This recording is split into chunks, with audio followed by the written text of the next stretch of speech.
વિવિધતામાં એકતાની ભારતની સંસ્કૃતિ ને પરંપરા રહી છે। આપણા દેશમાં જાતિ, ધર્મ, ભાષા, પ્રાંતિ ઉપર ઉઠી આપણે સૌ ભારતીયો છે અને આપણે સૌએ સાથે મળીને આ દેશનું નિર્માણ કર્યું છે અને આ દેશમાં જ્યાં આઝાદ ભારતમાં ટાંકણી પણ નથી બનતી એ ભારતને આજે વિશ્વની મહાસત્તા બનાવવા તરફની જે સફર રહી છે એમાં તમામનું મોટું યોગદાન રહ્યું છે।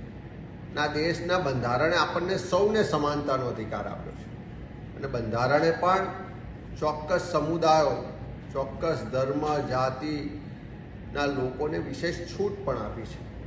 એ સમુદાયો, એ ધર્મની જે ધાર્મિક વિધિઓ છે, જે એમની પરંપરા છે, રીત રિવાજો છે, જે સંસ્કૃતિ છે, એને તમામને ધ્યાનમાં રાખીને આ છૂટ આપવામાં આવી છે।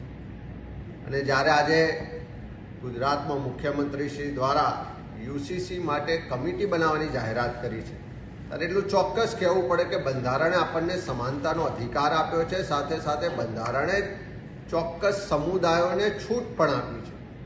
અને આ યુસીસીના કાયદા માટે જે અત્યારે પ્રક્રિયા શરૂ કરવાની વાત છે, જે કમિટી બનાવવાની વાત છે, જે રીતનો પ્રચાર પ્રસાર થઈ રહ્યો છે કે મુસ્લિમ સમુદાય માટે આ યુસીસી લાગુ કરવામાં આવશે, પણ યુસીસી લાગુ થવાથી કોને કોને અસર થવાની?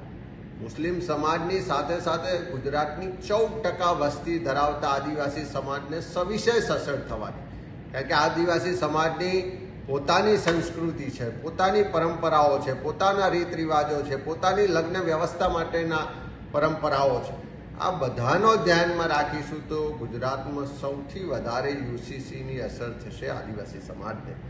સાથે સાથે જૈન સમાજની પણ પોતાની અલગ ધાર્મિક વિધિઓ છે, પરંપરા છે।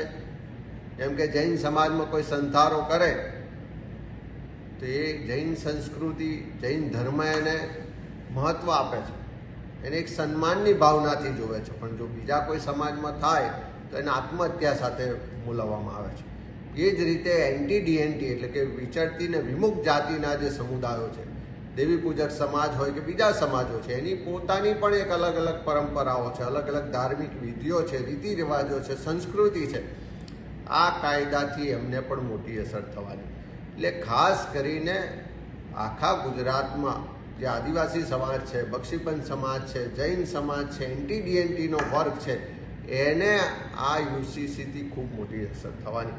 પણ ખાસ કરીને યુસીસીનો કાયદો એ સેન્ટ્રલ ગવર્મેન્ટના લિસ્ટમાં છે, રાજ્ય સરકારના અધિકાર ક્ષેત્ર બહારની વાત છે।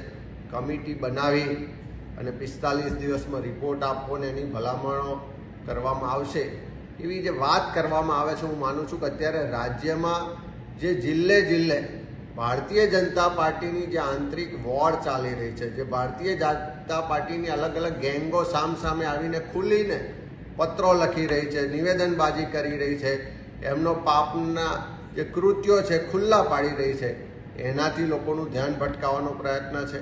સાથે સાથે ભ્રષ્ટાચાર, બેરોજગારી, મોંઘવારી, સરકારની નિષ્ફળતાઓ જે વ્યાપક બની છે, એમાંથી લોકોનું ધ્યાન ડાયવર્ટ કરીને ક્યાંક વોટ બેંકની રાજનીતિ કરવા માટેની આજની આ પ્રેસ કોન્ફરન્સ હોય એવું સ્પષ્ટ લાગી રહ્યું છે।